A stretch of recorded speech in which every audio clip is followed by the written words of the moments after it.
Let's talk about a domestic partnership real quick. I'm in California, so as far as I understand the laws, this is going to be for a California domestic partnership.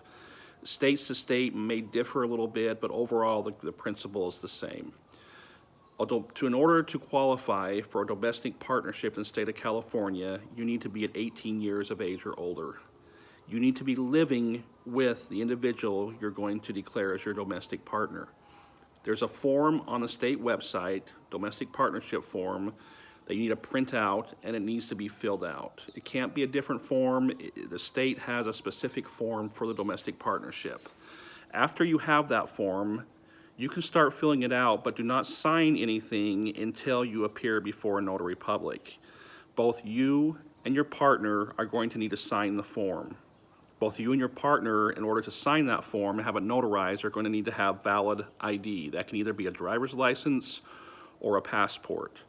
So you print out the form, you take it to a notary public, you will sign that form in front of the notary. The notary is going to mark down your information into their notary journal. You will sign, both you and your partner will sign the notary journal, put your thumbprint in the notary journal. The notary can then notarize the domestic partnership form. Once you have that form notarized, on the form itself, there's going to be an address of where you need to send the form to. You can either send it via mail or you can drop it off at the Secretary of State office. Now, you also need to include a check with that form. I think the check is around $36 or so. I can't remember off the top of my head exactly what it is. It may have changed after the first of the year. So you need the form. You need to have your signatures notarized. You need to include a check. You then need to mail that or drop it off to the Secretary of State.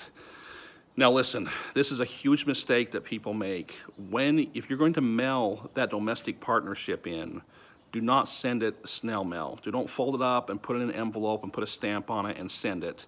You have no idea if the Secretary of State actually receives that domestic partnership. You want to make sure they receive it. So always send it either with FedEx, UPS, or if you send a priority mail, send it certified mail so you get a tracking number and you know when they receive it. Processing times are going to vary. I've had clients who get them as quick as 2 weeks. Sometimes it takes 4 or 5 weeks. It depends how busy the state is.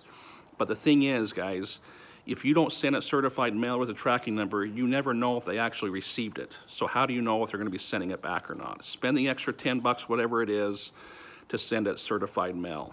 After your domestic partnership is approved, the state will then mail it back to you, your certificate. And another point here, on that form, it's going to ask for your mailing address. Make sure that mailing address is an address that you're going to be at for a little while, because if it gets delayed 4 or 5 weeks, you don't want it sent to an apartment where you're moving out of. Make sure that address you put on there, if you need to put a parent's address or an address you know where you're going to be for sure, put it there, because you don't want to go through all this process and have it sent to somewhere where you're not going to be. So that's just a quick video here on domestic partnerships in California.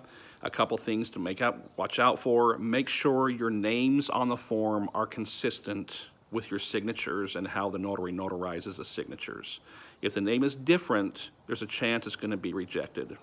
I'm the Notary Dude here in Los Angeles, California.